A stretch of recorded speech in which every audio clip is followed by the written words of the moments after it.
Ito na siya. Tatanim na natin.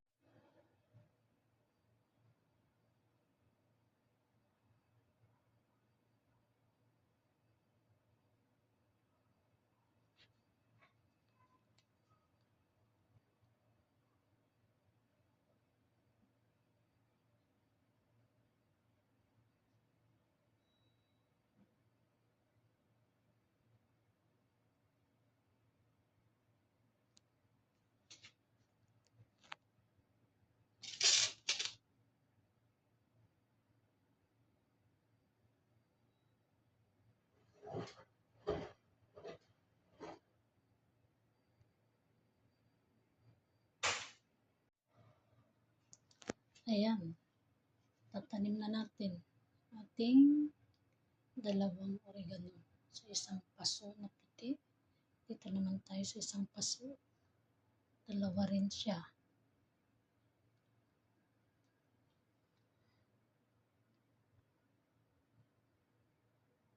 Ayan. Para pagkuhanan tayo ng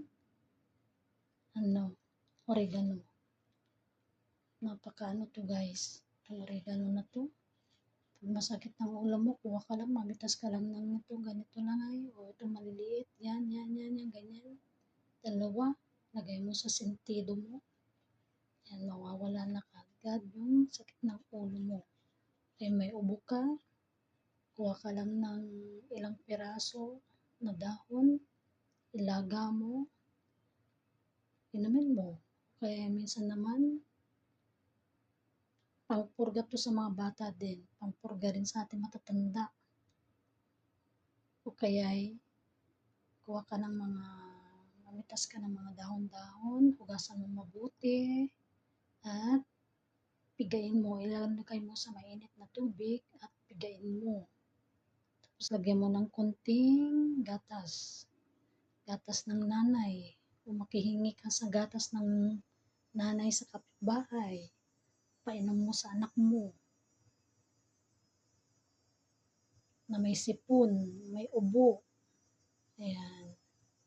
Dalawa na siya guys. Binigay sa akin to kahapon. Kaya ngayon tatanim daw natin. Kasi mayroon silang rooftop. Pati yung tanglad, kaya lemongrass. Nahingi ako sa kanya. Ayan, may nailagay na ako sa aking pinulutong pork chop kagabi. So, ayan na siya guys. So, dadagdagan pa natin ng kaunti ang black soil. Itong black soil namin guys. Yan, in order sa Pinduoduo. Tingnan nyo.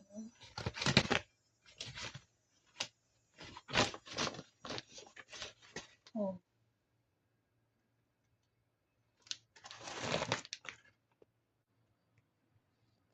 Ayan, kinamay ko na siya. Kasi paglagay natin ng ano pa, masaktan pa siya ulit. Saka huwag na natin lagyan ng maraming black soil. Tama na yan. Ayan. Nag-dirty pero tayo dito sa kusina.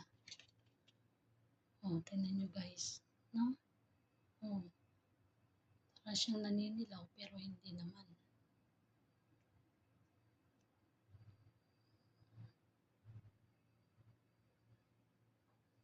Ayan guys. Thank you so much for watching in my channel. Perla Flores 9571 ang aking channel sa YouTube. And thank you for watching. Hope you will ring a bell for another notification for my another videos. God bless everyone. Bye-bye from now.